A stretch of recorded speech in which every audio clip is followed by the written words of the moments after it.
of you own one of these? Right now, I lived in Southern California for quite a long time, and this was one of those things that we just didn't have very often. Now, since we moved to Tehachapi, we definitely have gotten more rain than we have in previous areas that we have lived in. Now, I just want to get a feel for the room. How many of you enjoy when it rains? All right. How many of you, we'll put it this way, you enjoy the rain as long as you're not getting wet? All right, we got a good sense of the room here. Rain is really important. Rain replenishes the land. Without rain, we don't have crops. Without rain, we don't have water for livestock. So if we don't have food, we don't have water, then that really starts to impact our lives. Rain is life. Water is life. Now, I want you to imagine there's a farmer who is in desperate need for prayer. And some of you in here, you may be farmers, or you may have crops, or you may have livestock, and you literally do pray for rain because it means life for you, so that your animals can eat and drink and all of those things, and so that your crops will grow. I want you to imagine that there is a desperate farmer who has had a long dry season, and he is praying for rain because rain means life. Now, he's so desperate for this that he actually is walking around with an umbrella. But there's no rain yet. There's no rain in the forecast. I mean, that kind of seems a little bit silly to be walking around with an umbrella when there's not even rain. But there's something inside of this farmer going, I sense that something's going to change. I sense that rain is coming. Now, the people around them may be like, what are you talking about? The farmer's almanac says this. It's not going to do this. The weatherman says this. There's no rain in the forecast. But something inside of them says, we need to prepare for the rain that is coming. Now, maybe you have experienced this in your life. Maybe you've had to have faith before the forecast. What does that mean? You see, the forecast tells you what's going to happen. It's an estimation based on experts and their analytics of, hey, this is the evidence that we see, and so therefore we believe that this is going to happen. But sometimes in life, you have to have faith before the forecast actually tells you what's going to happen.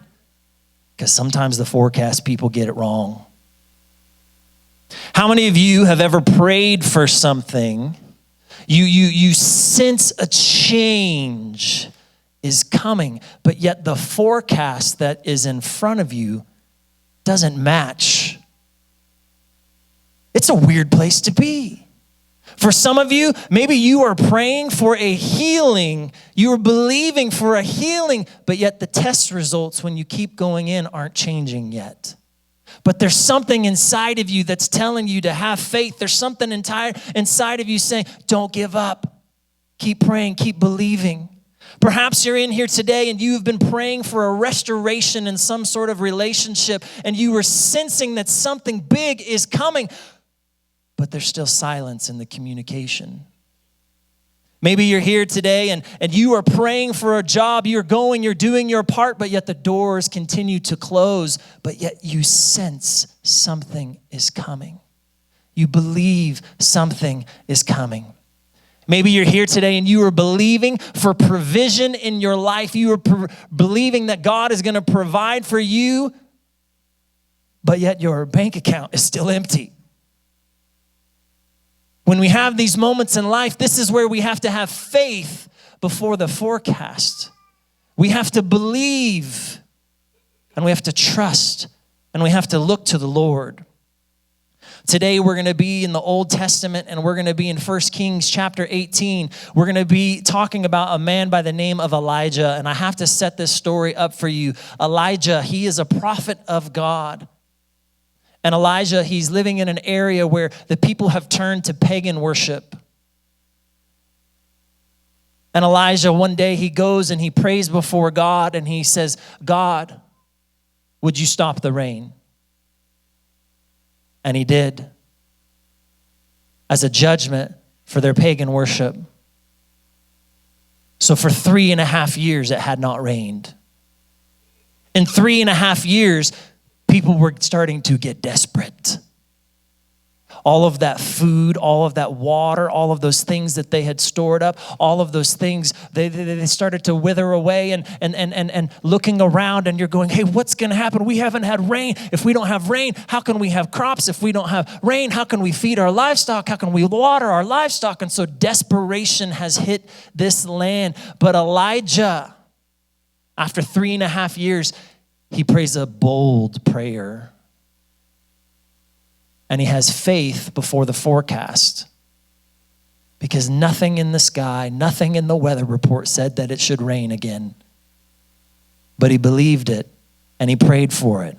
Now, I got to set this story up for you. There's a few different characters that you need to know about. The king of this land, his name is Ahab. Everybody say, boo, Ahab.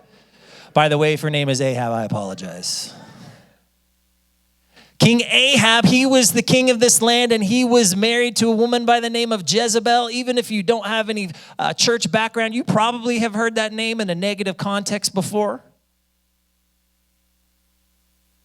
Ahab and Jezebel, they were pagan worshipers. They invited all kinds of evil into the land, and they just were not good people. They were not godly people. And the people of the land, they had been worshiping, in particular, the false god Baal.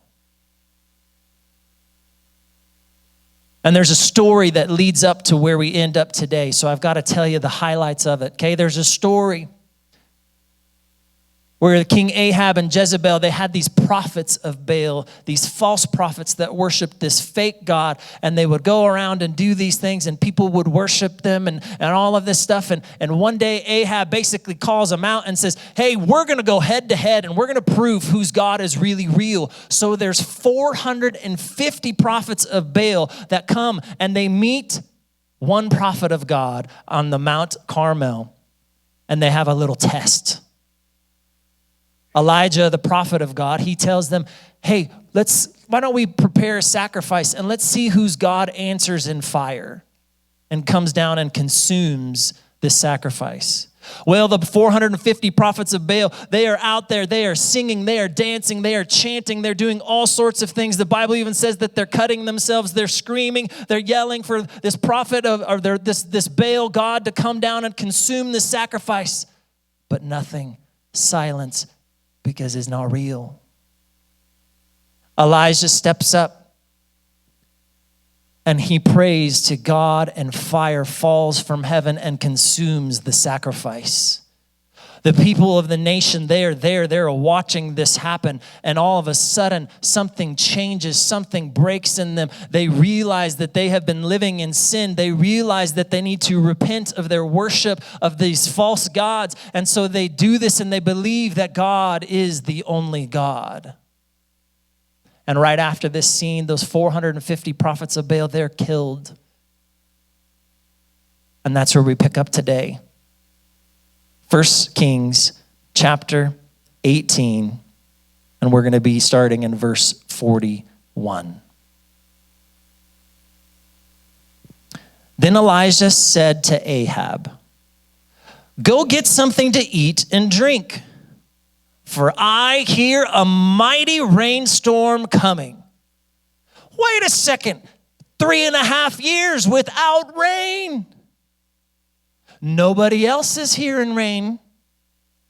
No one else sees any evidence that rain is coming. But Elijah senses that because they have repented, because they have done this, that the blessing can come again.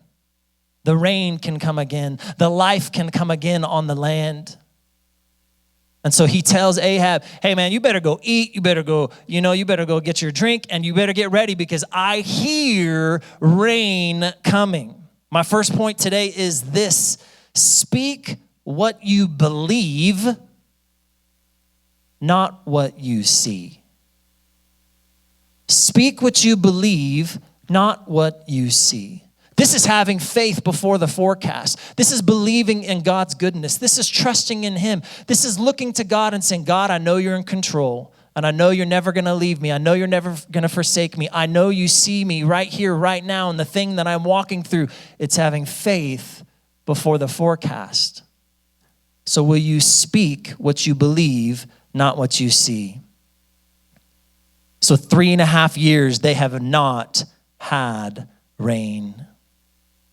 Have you ever had a sense in your life that something is about to change? You may not even know what the something is.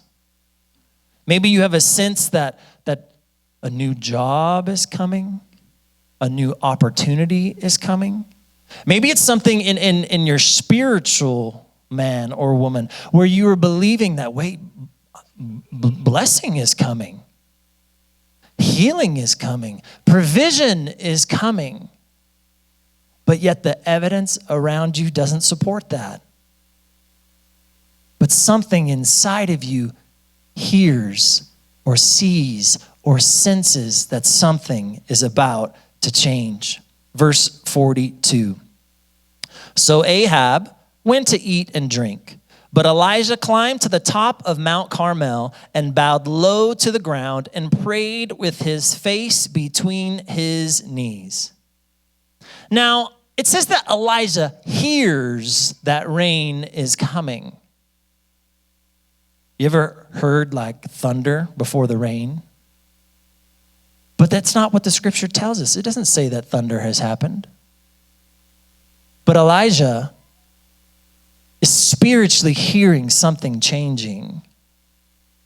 And so he tells him, hey, you better go do this. You better go. You're not going to have enough time if you don't do this. And so he's having faith before the forecast. Ahab is going to eat and drink. Elijah goes to the Mount Carmel. Now, this is the same Mount Carmel where they had just had this big showdown, the 450 prophets of Baal versus Elijah and the true God. He goes back to the same place and he begins to pray. And the scriptures tell us that he gets down, he bows low, but it says that he puts his knees, or he puts his head between his knees. Now, I'm actually going to try to demonstrate this because this is way harder than it sounds. Okay?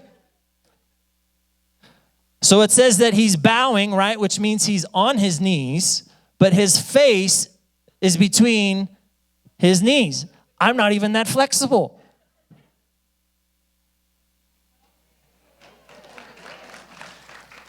I pulled something. Oh. I did in my abs. Ouch.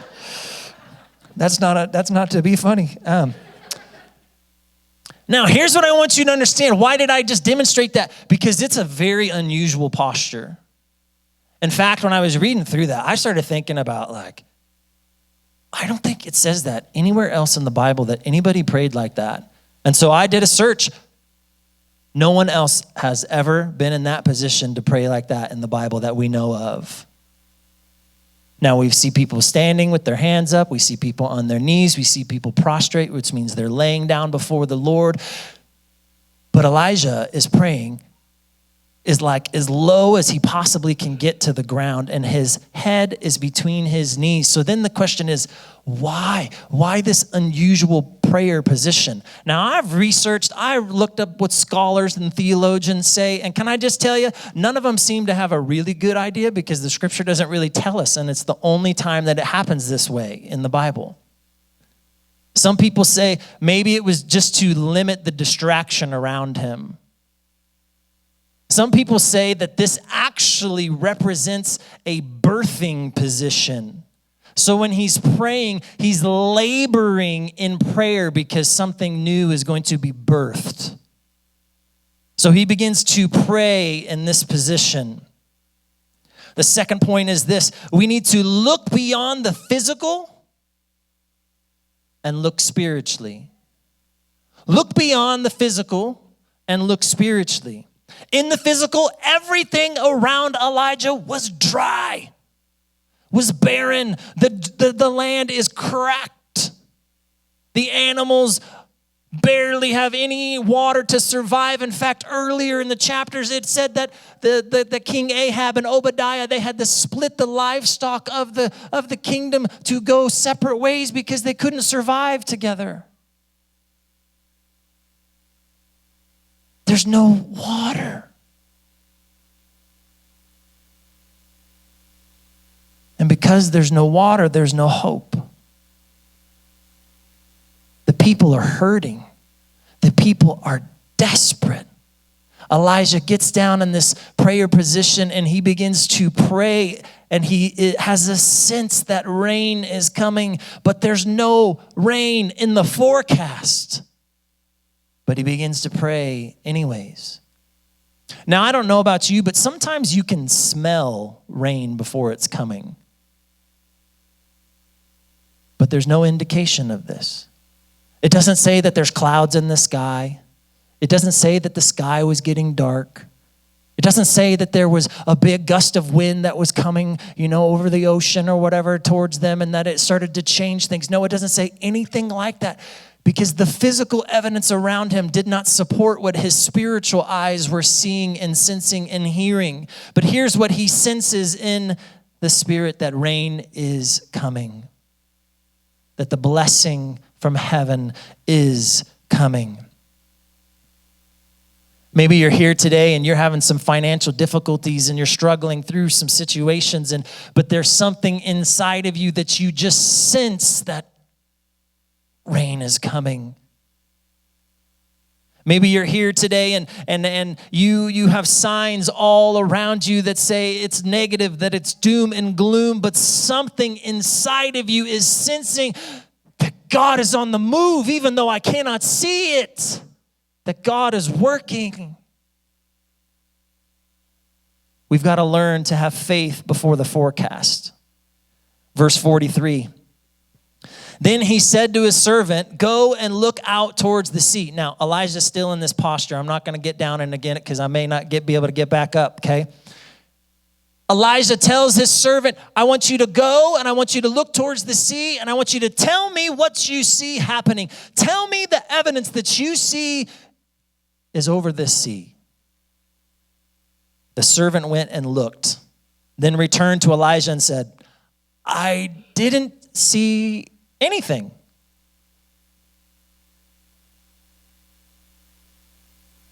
I wonder, what's Elijah thinking? Wait, but I feel it. I sense something in my spirit, that something is stirring, that something is changing. I know that something is changing. Then I wonder, what is the servant thinking? He loves his master. He goes out and he goes out and he sees, and he doesn't see what he's praying for, and he's coming back and he's like, "I'm sorry, I don't see anything." Can I ask you a question? Can you be consistent even when you don't see the evidence or the change that you want? Can you be consistent? Can you persevere when people around you may be telling you that they don't see anything changing? They don't see anything happening? Can you believe when your eyes don't yet see? You see, something about prayer that we all need to remember is that we need to be persistent in our prayer. Scripture goes on to tell us 7 times Elijah told him to go and look. All right, let's back up. 7 times? Elijah's in this crazy prayer position. He is praying, he's believing. He tells the servant, "Hey, I want you to go and look." The servant goes and looks, come back. "No, I don't see it." Elijah just keeps on praying. And then he tells him, "Hey, I want you to go check again." Now, I'm sure that second time he's probably like, "All right, okay." And he goes out and he checks again and he comes back and he's like, "Hey, I'm so sorry. I'm just not seeing anything change." And Elijah keeps praying to the Lord and he says, "Nope. Go back again." Okay. He goes back again and he comes back to Elijah once again. And he's like, "Elijah, I know what you're saying, but it's not happening. But Elijah prays again. Elijah sends him back out again. And just imagine this back and forth of what's happening between Elijah and this servant who's going to check to see if the evidence has yet caught up with what the spiritual evidence is already saying is going to happen. Can I tell you, a lot of times in life where I think we go wrong is that when something isn't easy or doesn't happen on the first time, what do? We give up. We quit. Oh, that's too hard. Oh, I mean, let's get real personal, okay? A lot of times when people are trying to exercise or trying to lose a little bit here and there, and we go to the gym, and if we don't see like 10 pounds off our body in one workout, we're like, this is lame, this doesn't work, there's no evidence behind this, and like we just get in this, it's not easy, so I'm gonna quit.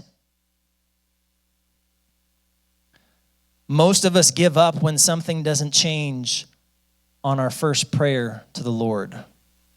Well, I tried that. I prayed to God. I did that, but he didn't answer right then. Were we persistent in our prayer, or did we just give up on that first time? Are you trusting the Lord with the timing? Are you still believing even though you don't yet see it? Let me give you some real world things. Let's say you're praying for a restoration in a relationship. This could be with a friend, a family member. And you do one of these like, well, I called them. I text, but they didn't respond. I guess it's just over. That's where a lot of people will stop. But what about that persistence? What about that? Well, I'm going to call again. Or I'm going to text again. And I'm going to continue to believe again and again and again. Because you want whatever that restoration in that relationship is. You're believing for it, even though it hasn't quite happened yet. Maybe you were trying to get a job and you're filling out the job applications, you were doing the interviews, but the doors keep closing and it's getting frustrating. And God, where are you? Now listen, the easy side of us, or the just say, I want to quit. It's too hard. I don't want to do this anymore. It takes too much work and effort and I'm discouraged. And will you keep being persistent? Will you keep doing what God has asked you to do? Will you keep going and putting out those applications? Will you keep going to those interviews? Will you keep trusting God that he is going to bring the right opportunity your way? So 6 times this servant goes and there's nothing. Turn to your neighbor and say, nothing. And now turn to your other neighbor and say, you need to have faith before the forecast.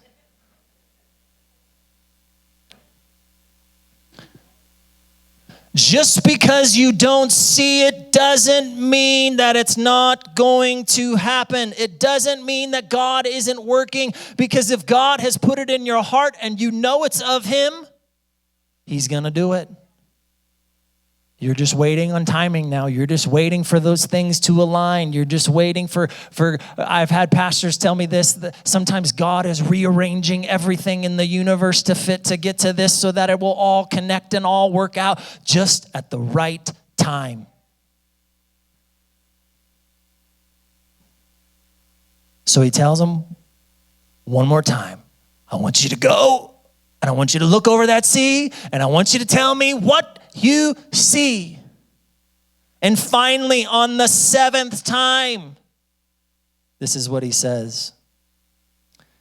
I saw a little cloud about the size of a man's hand rising from the sea.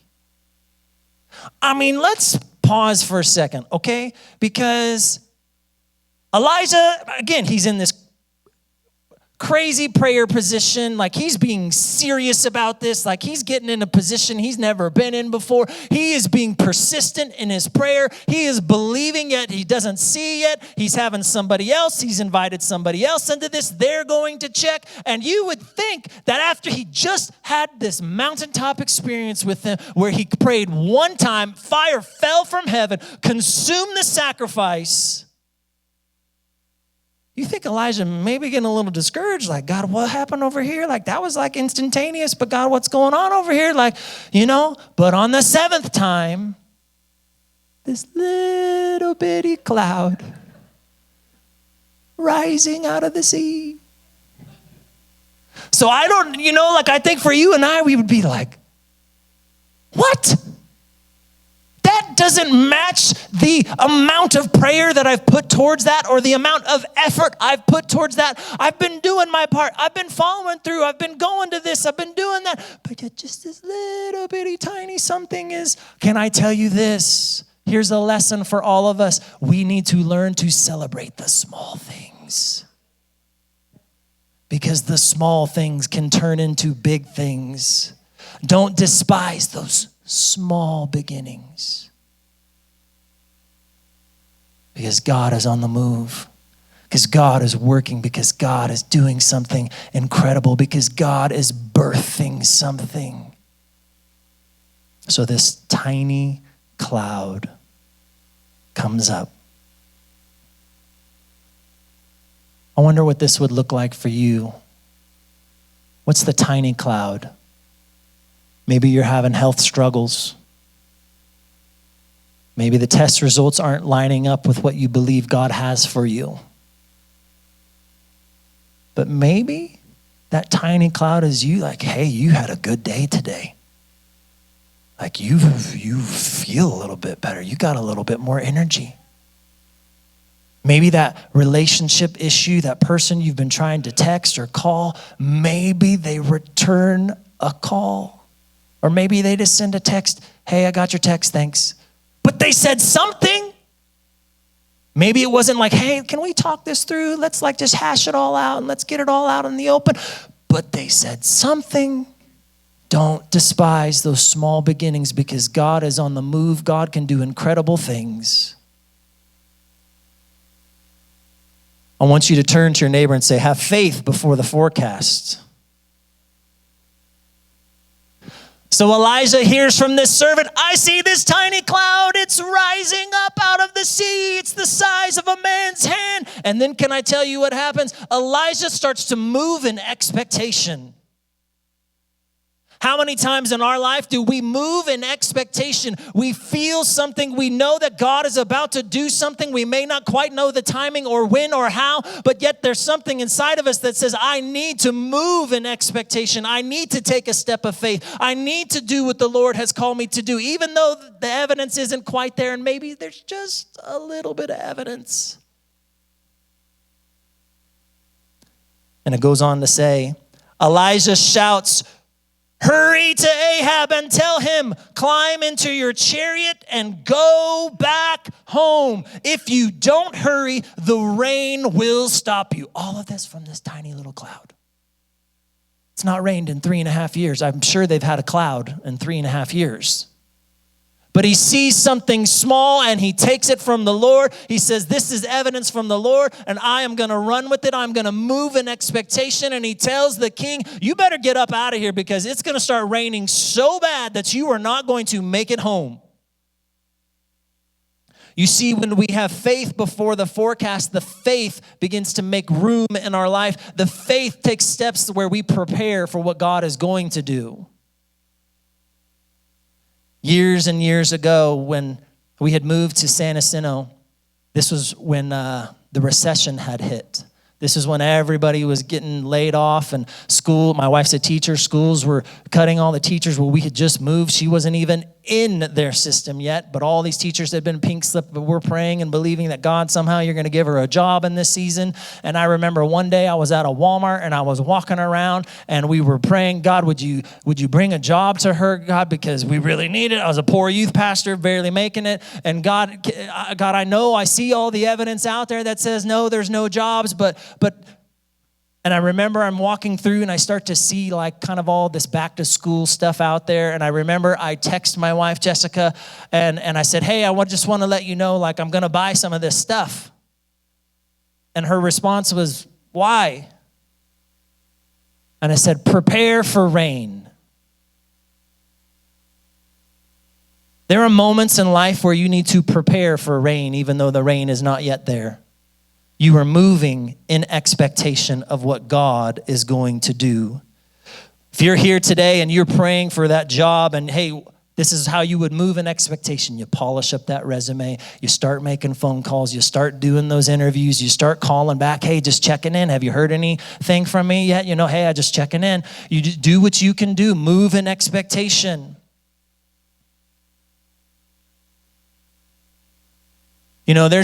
There's been some happenings at our church with church revitalization, and you look around and here, and there's some stuff going on in the lobby. The cafe is going to look a little different next week. The Commons, the next building over, that's going to look completely different within a couple of weeks. And there's been a lot of things that are going on right now. But can I tell you, before we ever spoke about this, that God was speaking to me about it? And saying that, no, we've got to revitalize our property. We've got to do this. And I'm like, God, we don't have money to do this. How are we going to do this? And then a little bit of money came in. I'm like, okay, God, I'm gonna keep praying. I'm going to keep believing. And I'm having to do one of these, like, all right, I'm going to start walking around with my umbrella. I'm going to keep praying, even though I don't see the rain yet. I'm going to keep praying that somehow this is going to happen, and start having conversations with people and trying to fill people out and think, hey, like, what do you think about this? And, some people are all for it. Some people are like, no, we should never get rid of pews. That carpet's beautiful, even though it's 41 years old. We should never do this. And I get it. People have opinions. You're entitled to your opinion, but I'm still praying to the Lord. I'm going, God, I know this is what you've said to us, but God, you got to somehow make a way. And I had carpet samples, flooring samples, and chair samples in my office for over a year before it happened, because I was doing my part. I was preparing for rain.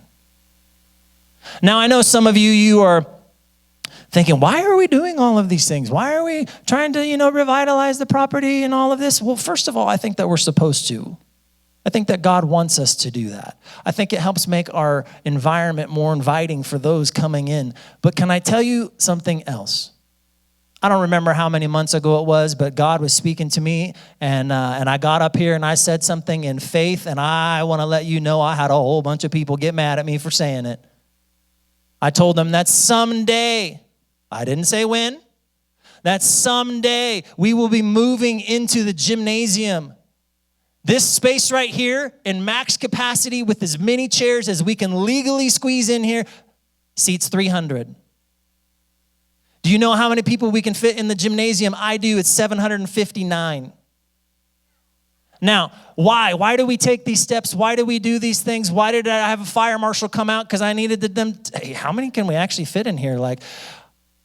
Why am I getting bids for things, for a sound system and different things in there? Why am I doing all that? Because I'm preparing for rain. I'm moving in expectation. And I just want to let you know that as a pastor, when God tells me rain is coming, even when there's not a specific date on, hey, the rain is coming on this day, I still got to move in expectation. And I believe 100% that a harvest is coming. And that we as a church, that we have to be ready, that we have to prepare for what God is bringing so we don't miss the harvest. That's why we're doing what we're doing, because God is sending a harvest our way. Verse 45. And soon the sky was black with clouds. A heavy wind brought a terrific rainstorm, and Ahab left quickly for Jezreel.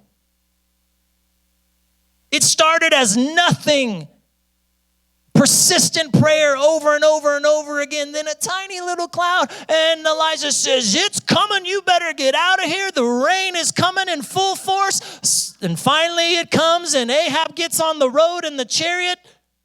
And the terrific rainstorm comes after 3.5 years of drought. Maybe you're in a drought in an area in your life. Maybe you're praying for something and it seems impossible. Maybe you feel like, man, I've already looked 6 times and I haven't seen anything. I want to tell you, don't give up. Don't give up.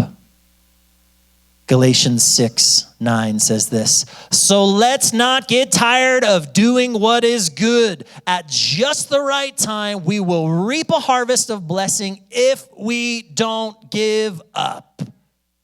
Don't give up. God is in control of the time. God is in control of the rain. God is in control of the harvest, but it's our responsibility to not give up doing good. It's our responsibility to go out there and to believe, even when that tiny little cloud hasn't even arisen yet, that we are going to pray, that we're going to believe that the move of God is on its way, that the miracle that you were praying for and believing for your body or for your relationship with somebody, that it's on the way. So we are taking steps of faith because that's what we are called to do. We have a responsibility to believe and pray and move in expectation and move in faith. Would you be a person who has faith before the forecast? Would you be willing to look silly? You may not have to carry a physical umbrella with you. But would you be willing to look silly and be like, nope, God's got it on, it's on its way. And when it comes, I'm going to be ready. When I get that phone call, when I get that text message back, I'm going to be ready. When I get that doctor's report and they tell me, hey, some things are changing for the better, be like, I've been praying. I knew it was coming. When you get that job after you've been trying so hard and hard and hard and everybody's like, man, that took a long time. You're like, you know what? But God is always on time. He's always doing his thing. And we're not praying just for good opportunities. We're praying for God opportunities. And so I'm getting my umbrella out and I'm ready for the God opportunity that's coming my way. Would we be a church that has faith before the forecast? What's your drought? What are you praying for?